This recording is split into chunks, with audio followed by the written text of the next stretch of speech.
စီကနေဝယ်လာတဲ့ငါးလေးကိုအချိုချက်မစားချင်တာနဲ့စားလေးနဲ့နံပြီးတော့ငစင်နလေးလောက်ထားပါမယ်ငစင်နလေးကတော့ပေါ့နော်တညာအိတ်လေးဆိုရင်တော့စားလေးနဲ့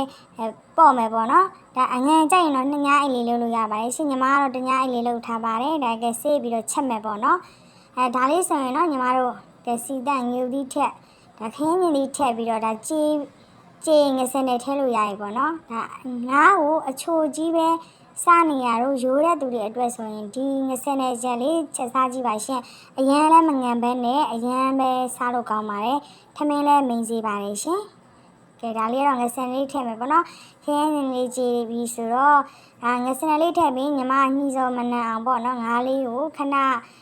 လုံးလိုက်တယ်ပေါ့နော်ကြလေးလုံးပြီးပါတယ်လုံးပြီးတော့မှရေလေးထည့်ပါတယ်ဒါပြီးရင်တော့ကိုကြိုက်တဲ့ပေါ့နော်ရုပ်စည်းစိမ်းကြက်သွန်ပြပေါ့နော်နန်းပင်စိမ်းလေးထည့်ရင်ပိုကောင်းပါရဲ့ရှင်ညီမကတော့ဈေးကနေဝယ်မလာမိရဲ့အတွက်မထည့်ရဘူးပေါ့နော်ကြက်သွန်ပြလေးပဲအုပ်ထားလိုက်ပါတယ်ရှင်